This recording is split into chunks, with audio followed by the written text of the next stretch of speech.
জয় মা মুন্ডমালিনী। আশা করছি মায়ের কৃপায় সকলে খুব ভালো আছেন, আর আমিও খুব ভালো আছি। আজ আমার লেগে গেছে সকাল সকাল দক্ষযজ্ঞ। গতকাল ছিল আমার দিদির জায়ের মেয়ের বিয়ে, তো সেখানে গিয়ে ট্রেন লেট থাকার জন্য আজ উঠতে একটু বেশ দেরি হয়ে গেছে। এদিকে বসিয়ে দিয়েছি রান্নাবান্না সকাল সকাল। ভক্তরা এসে অপেক্ষা করছে, আজ অনেক বেলা হয়ে গেছে। এখানে পনির আলু রসা হবে, সেজন্য মশলা কষাতে দিয়ে দিয়েছি। সর্ষে ফুলের বড়া ভাজা চলছে। এখানে দুধ জাল করে রেখেছি।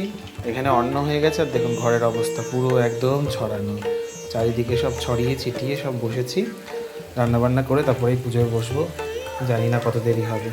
আমার এবার সমস্ত পনির সর্ষে ফুলের বড়া রেডি হয়ে গেছে। এখন আমি এবার মাছ ভাজতে বসে গেছি। গতকাল বিকেলে বহরমপুর থেকে এক ভক্ত এসেছিলো, ওর মেয়ের জন্মদিন উপলক্ষে আজকে এই শোল মাছ দিয়ে গেছে। তো সেই মাছটাই আজকে রান্না হচ্ছে মায়ের ভোগের জন্য। রান্না বলতে ভেজে দেবো, কেননা সময় নিয়ে অনেকটাই বেজে গেছে, ভক্তরা অপেক্ষা করছে।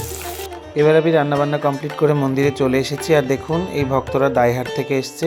ওরা মায়ের জন্য ফুল মালা মুকুট নিয়ে এসছে। ওদের মানসিক ছিল এই ভক্ত মায়ের ছেলের বিয়ে হলে পরে মাকে সাজাবে। 2 বছর আগে ছেলের বিয়ে হয়েছে, তো সেই মানসিক শোধ করার জন্য এসছে শুধু দাইহাট থেকে। তো মাকে সাজিয়ে দিচ্ছি তাদের মালা মুকুট দিয়ে। আজকে সত্যি কথা বলতে একটাও ফুলের মালা এখন অবধি এসে পৌঁছায়নি। তো আমার মনটা খুব খারাপ হয়ে গেছিলো যে ফুলও কম আর ফুলের মালাও একটাও পেলাম না। মাকে কি তাহলে সাজাতে পারবো না মনের মতন? তো ওই যে বলে না, যার চিন্তা সে করে, আমরা আর ভেবে কি করব।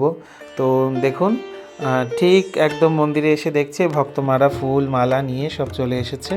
তো মাকে সেই ফুল মুকুট মালা দিয়ে সাজিয়ে দিলাম। এবার মায়ের হাতের বালা দুখানি পরিয়ে দেবো। সত্যি কথা বলতে রজনীগন্ধার মালার মাধুর্যই একটা আলাদা।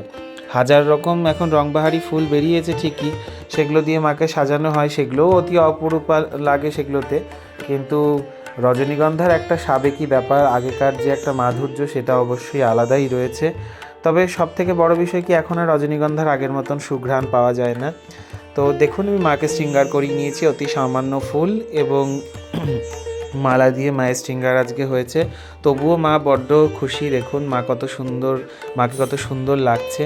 আর ভক্তের দেওয়া ভালোবাসার জিনিস মা অবশ্যই সাদরে গ্রহণ করেন, সেটা তার মুখের হাসি দেখলেই বোঝা যায়। তো এদিকে দেখুন এখন মধ্যাহ্নকালীন ভোগ নিবেদন করা হয়ে গেছে। পুজোর আর কোনো ক্লিপস নিতে পারিনি, একা একা উটোপাটা করে এসেছি। তো মধ্যাহ্নকালীন ভোগের বা কী কী আছে আপনারা দেখেই নিলেন, আর বলছি না। আর এদিকে দর্শন করছেন মধ্যাহ্নকালীন ভোগের পর মায়ের শ্রীরূপ, মায়ের চাঁদ বদন। তো এখনও অনেক ভক্তরা বসে রয়েছে, তাদের সব প্রতিকার দেওয়া হবে। তারা সব প্রতিকার পেয়ে আবার ফিরে যাবে, সে কারণে হুটোপাটা করছি, যেহেতু সন্ধে হয়ে যায়, সন্ধে ঘোর ঘোর হয়ে যায়। এখনও দেখুন এত ভক্ত বসে রয়েছে। আজ সকাল থেকেই ভিড় ছিল, আমিও যথারীতি একটু দেরি হয়ে গেছে ফিরতে, সেই কারণে সকালে উঠতেও দেরি, সেই জন্য একটু দেরি হয়েছে। এখন সন্ধ্যাবেলা মায়ের আরতি শেষে বসে রয়েছি মায়ের পয়ে একটুখানি। তো সামনে মায়ের পুজো, সেই সব চিন্তাভাবনা করছি এবং খাতায় একটা লিস্ট করছি। সবাই ভালো থাকবেন, সুস্থ থাকবেন। দেখা হবে অন্য কোনো ভিডিওতে, আবার অন্য কোনো দিন। ততদিনের জন্য অপেক্ষা করুন। আর হ্যাঁ, মায়ের বাৎসরিক পুজো 7ই পৌষ, কেউ আসতে ভুলবেন না। জয় মা মুন্ডা।